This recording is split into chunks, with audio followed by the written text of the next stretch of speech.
अध्याय 169 ट्रेन उन्नयन योजना 2 ही ये हुई न बात। किकी को स्थिति को नियंत्रित करने में वास्तव में मजा आ रहा था। चंचल मुस्कान के साथ उसने आगे कहा, तो बाकी डिब्बों का क्या? आप उन्हें कैसे व्यवस्थित करने की योजना बना रहे हैं? राघव ने ट्रेन गलियारे की ओर देखा। मेरा सोचना ये था, डिब्बे 1 और 2 वैसे ही रहेंगे।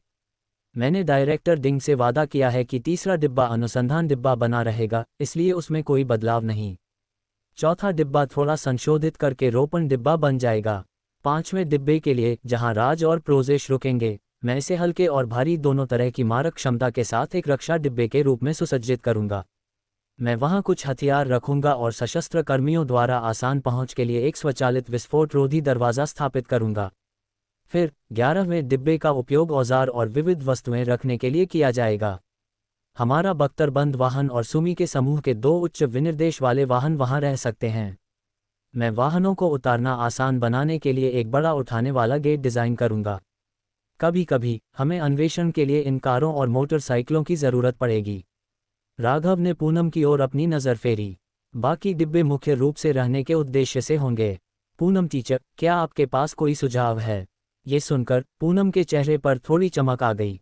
सराहना महसूस करते हुए उसने बिना किसी हिचकिचाहट के खुशी से जवाब दिया, डिब्बे 6 से 10 तक रहने वाले डिब्बों के रूप में इस्तेमाल किए जा सकते हैं। मेरा सुझाव है कि छठे डिब्बे को डाइनिंग डिब्बे और 7वें डिब्बे को आपूर्ति के लिए भंडारण डिब्बे में बदल दिया जाए। सुमी के पास कुछ महिलाएं हैं जो खाना पकाने में अच्छी हैं, इसलिए वे रसद संभाल सकती हैं। अब हम इतने सारे लोग हैं, हम पूरी ट्रेन के लिए भोजन की आपूर्ति की व्यवस्था कर सकते हैं। हम भोजन और आपूर्ति प्रबंधन को छठे डाइनिंग डिब्बे और 7वें भंडारण डिब्बे में केंद्रीकृत कर सकते हैं, जिससे हमें अपनी खाद्य आपूर्ति पर नज़र रखने और स्वच्छता के मुद्दों से बचने में मदद मिलेगी। 8वें, 9वें और 10वें डिब्बों के लिए हम यात्री ट्रेन से स्लीपर डिब्बों को सीधे बदल सकते हैं।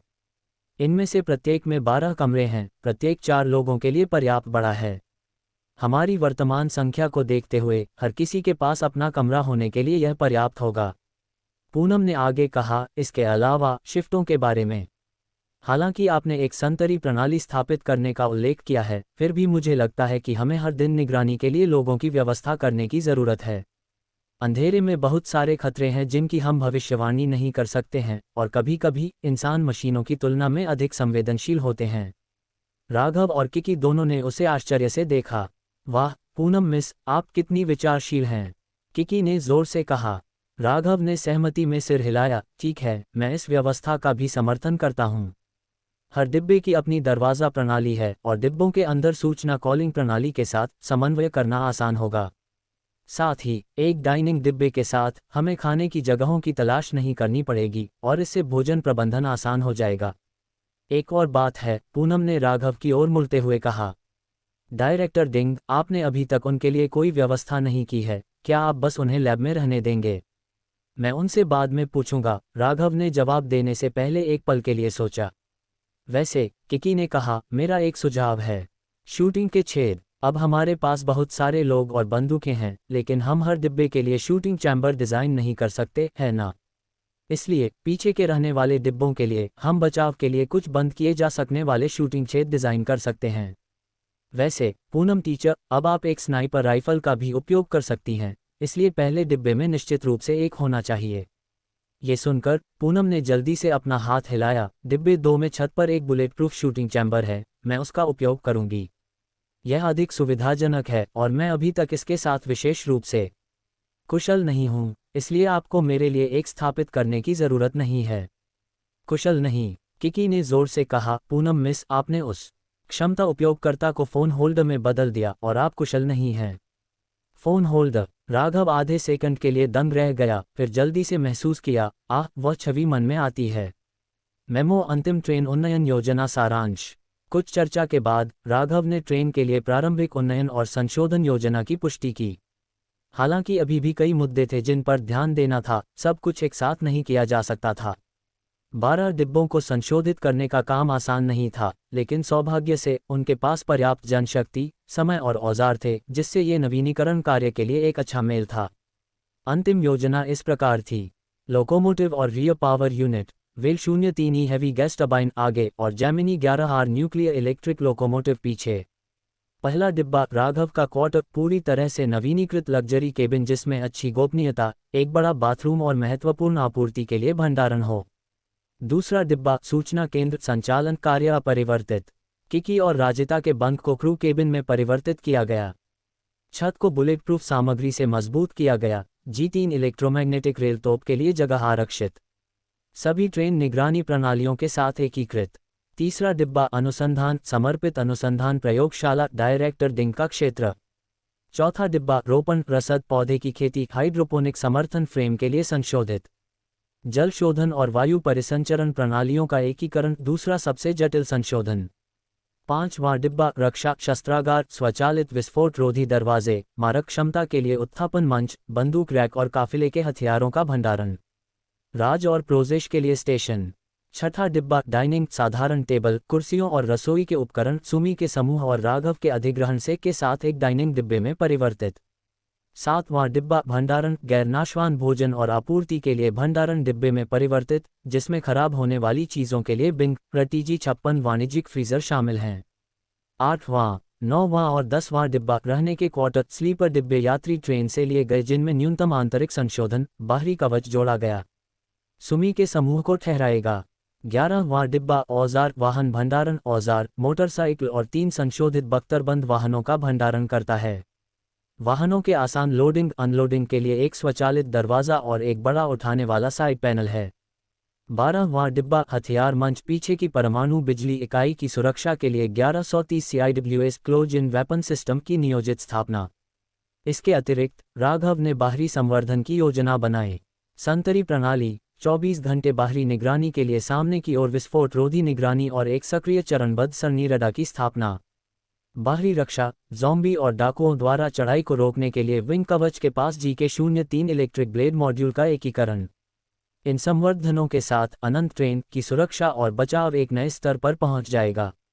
अध्याय 170 पूर्ण कर्मचारी निगरानी। मन में एक स्पष्ट योजना के साथ राघव तीसरे अनुसंधान डिब्बे में रिया के ठहरने की व्यवस्था करने के इरादे से पहुंचा, केवल यह पाया कि वह अभी भी मृत कौवों से निकाले गए काले सूत्रकृमि नेमेटोड्स का अध्ययन करने में पूरी तरह से लीन थी। काम करते समय मुझे परेशान होना पसंद नहीं है। रिया ने अपना काम रोका और राघव की ओर देखने के लिए मुड़ी। लेकिन तुम अपवाद हो। राघव थोड़ा हैरान हुआ। यह अप्रत्याशित है, उसने कहा। तुम मेरे नियोक्ता भी हो और वह साथी भी जिसके साथ मैंने काम करने का चुनाव किया है, इसलिए मुझे तुम्हें सम्मान और आदर दिखाना चाहिए। राघव मुस्कुराया जैसे ही वह उसकी ओर बढ़ा। मैं तुम्हारा नियोक्ता नहीं हूं क्योंकि मैं तुम्हें भुगतान नहीं कर रहा हूं, और मैं उन लोगों को भागीदार नहीं मानता जो मेरे साथ बच गए हैं। उसने आगे कहा, ये दुनिया पहले से ही खतरों और चुनौतियों से भरी है। चूंकि मैं तुम्हारी ट्रेन में शामिल होने के लिए सहमत हुई हूं, इसलिए तुम्हें साझेदारी के दृष्टिकोण से हमारे संचार का आकलन नहीं करना पड़ेगा। आराम करो, मुझे तुम्हारे शोध परिणामों से कोई अपेक्षा नहीं है। अगर तुम खुद के लिए योगदान की शर्तें निर्धारित करने पर जोर देती हो, तो बस मेरे लिए वे बीज उगाओ। राघव की मानसिकता वास्तव में समय के साथ बदल गई थी।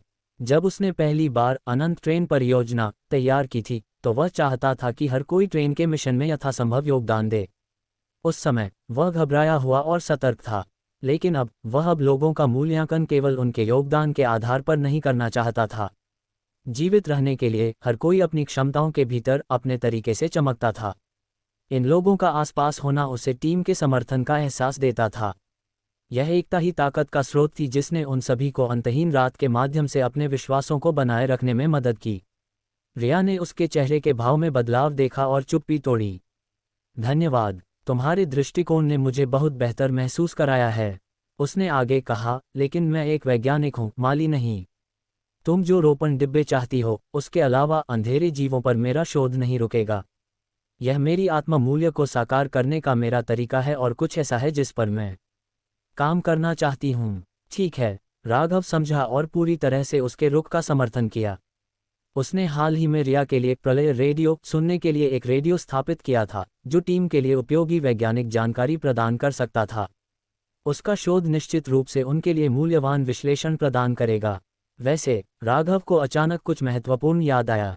मैं डिब्बों को पुनर्व्यवस्थित कर रहा था, लेकिन तुम्हारे ठहरने की व्यवस्था कहाँ करूं, ये पता नहीं चल पाया। कुछ भी व्यवस्थित करने की जरूरत नहीं है, रिया ने पास के एक विभाजन की ओर इशारा किया। कीटाणुशोधन कक्ष में बहुत जगह है। मैंने पहले ही उसे साफ कर दिया है। मैं ब्रेक के दौरान नैप बेड पर आराम कर सकती हूँ और यह मेरे निजी विश्राम क्षेत्र के रूप में भी काम कर सकता है।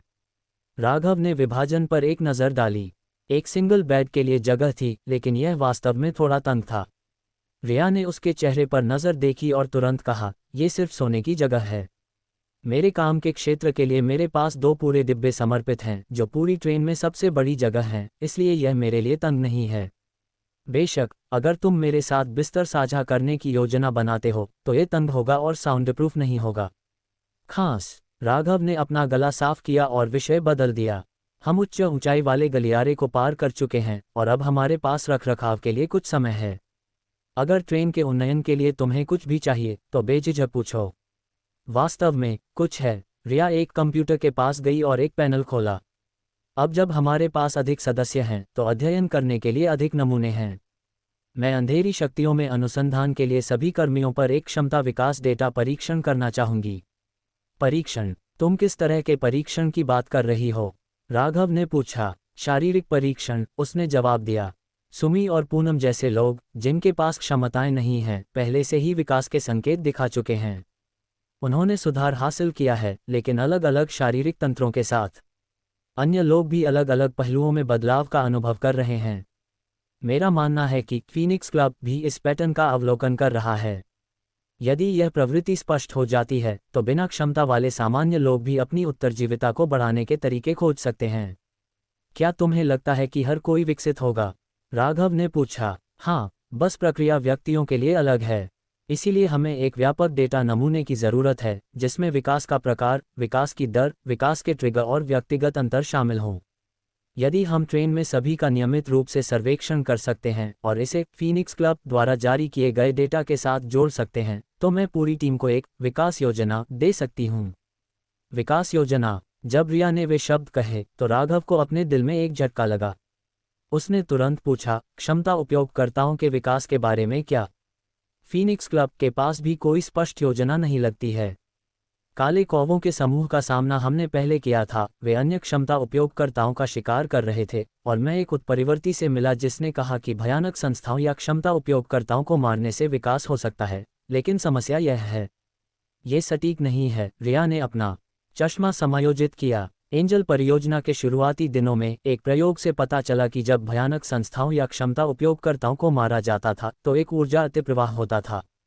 यह ऊर्जा आत्मा तरंग मूल्यों के साथ समानता साझा करती है और इसे प्रायोगिक विषयों द्वारा अवशोषित किया जा सकता है, जिससे कुछ वृद्धि होती है। हालांकि, भयानक रक्त क्रिस्टल, ईयरी ब्लड क्रिस्टल्स का अध्ययन करने के बाद, हमने पाया कि मारने से जारी होने वाली ऊर्जा भयानक रक्त क्रिस्टल के भीतर निहित ऊर्जा घनत्व की तुलना में बहुत कम शक्तिशाली होती है।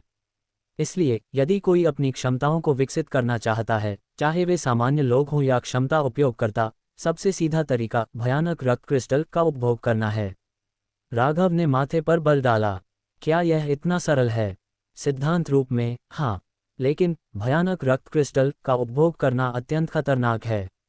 एंजल परियोजना की प्रयोगशाला में पहला मानव भयानक जीव एक विषय के भयानक रक्त क्रिस्टल का उपभोग करने का परिणाम था, जिससे एक विकास उत्परिवर्तन हुआ। भ्रष्टाचार? हाँ, रिया ने पुष्टि की। तुम अंधेरे ज्वार डार्क टाइड्स को एक उच्च आयामी दुनिया से ऊर्जा आक्रमण के रूप में सोच सकते हो, और भयानक संस्थाएं इस दुनिया के मूल निवासी हैं। अधिकांश मनुष्य इस प्रकार के ऊर्जा घुसपैठ का सामना नहीं कर सकते हैं, जिसके कारण वे ज़ॉम्बी में भ्रष्ट हो जाते हैं। हम बचे हुए बाकी लोग वे हैं जो धीरे धीरे इस आक्रामक शक्ति के अनुकूल हो रहे हैं। लेकिन इस अंधेरी शक्ति के बारे में बहुत कुछ है जिसे हम नहीं समझते हैं। कुछ लोगों में क्षमताएं क्यों विकसित होती हैं? कुछ लोग दूसरों की तुलना में तेजी से क्यों विकसित होते हैं? हमारे पास निश्चित जवाब नहीं है। इसलिए, सिद्धांतों को समझे बिना रक्त क्रिस्टल का उपभोग करके जबरन विकसित होने की कोशिश करना एक लापरवाह कार्य है। राघव एक पल के लिए चुप रहा। उसे वह समय याद आया जब किकी भ्रष्टाचार की प्रक्रिया से गुजरी थी। उसने किकी को भयानक रक्त क्रिस्टल का उपभोग कराया था, जो वास्तव में जल्दबाजी थी, लेकिन उस समय उनके पास कोई अन्य विकल्प नहीं था। तो विकास सिर्फ इस अंधेरे आक्रमण की शक्ति हासिल करने के बारे में नहीं है। ये कुछ शर्तों या ट्रिगर पर भी निर्भर करता है। रिया ने सिर हिलाया। हाँ, लेकिन एक व्यापक रूप से मान्यता प्राप्त कारक मानसिक इच्छा शक्ति है। यही कारण है कि कई क्षमता उपयोगकर्ता महसूस करते हैं कि जब वे मौत के करीब होते हैं तो उनके विकसित होने की अधिक संभावना होती है। मृत्यु का सामना करते समय लोग असाधारण मानसिक इच्छाशक्ति को उजागर करते हैं, जिसे हम जीवन रक्षा वृत्ति कहते हैं। उदाहरण के लिए, राज का विकास अत्यंत खतरनाक था, लेकिन पूनम का विकास एक सामान्य व्यक्ति के लिए मानसिक विकास के अधिक विशिष्ट मार्ग का अनुसरण करता है। यह एक महत्वपूर्ण कारक है। राघव ने गहरी आह भरी।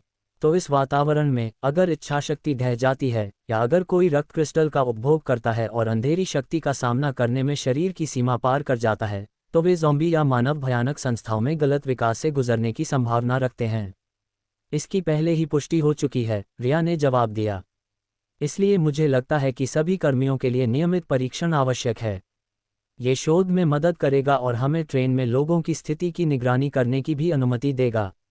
इस तरह हम किसी को भी भ्रष्टाचार के आगे घुटने टेकने और कमल वलय संक्रमण, लोटस रिंग इन्फेक्शन का कारण बनने से रोक सकते हैं। ठीक है, राघव ने सिर हिलाया। फिर उसने नरक के काले गुलदाउदी, हेल्स ब्लैक क्रिसैंथेमम की ओर देखा। लाल बत्ती अभी भी तेजी से चमक रही थी। इस वाले का क्या? रिया अपनी पीछे की खेती टैंक में काले फूल की ओर मुड़ी। उसने मंद स्वर में कहा, हम अभी भी लाल बत्ती की प्रतिक्रिया का अवलोकन कर रहे हैं। अभी तक कोई स्पष्ट पैटर्न नहीं है। मैंने पहले जो कहा था वह सिर्फ मेरा व्यक्तिगत अनुमान था। क्या तुम फूल को हटाकर उस पर कुछ शोध कर सकती हो? राघव ने पूछा। ये पौधा हमारी दुनिया का मूल निवासी नहीं है। हमारे पिछले विश्लेषण के आधार पर इसमें भयानक रक्त क्रिस्टल के घनत्व से कहीं अधिक ऊर्जा होती है। लेकिन हम अभी इस पर ठोस प्रयोग नहीं कर सकते क्योंकि यह हमारी प्रयोगशाला में एकमात्र नमूना है। वरिष्ठों ने हमें इसे शारीरिक रूप से नुकसान न पहुंचाने का आदेश दिया है, इसलिए हमने प्रयोग के लिए कोई नमूना नहीं निकाला है। मैं समझता हूँ। राघव मुस्कुराया और फूल की ओर इशारा किया। मानव प्रयोग करने में सक्षम न होने के अलावा जितना चाहो उतना प्रयोग करने के लिए स्वतंत्र महसूस करो। एक खजाना होना और उसका अध्ययन न करना बर्बादी होगी। राघव को परवाह नहीं थी कि यह एकमात्र नमूना था। अगर यह मूल्य प्रदान नहीं करता तो यह सिर्फ बेकार पौधा पदार्थ था। रिया ने अपनी भौहें उठाईं, उसे एक सराहनीय नज़र दी। मैं बस यही करने के बारे में सोच रही थी। प्राधिकरण के लिए धन्यवाद।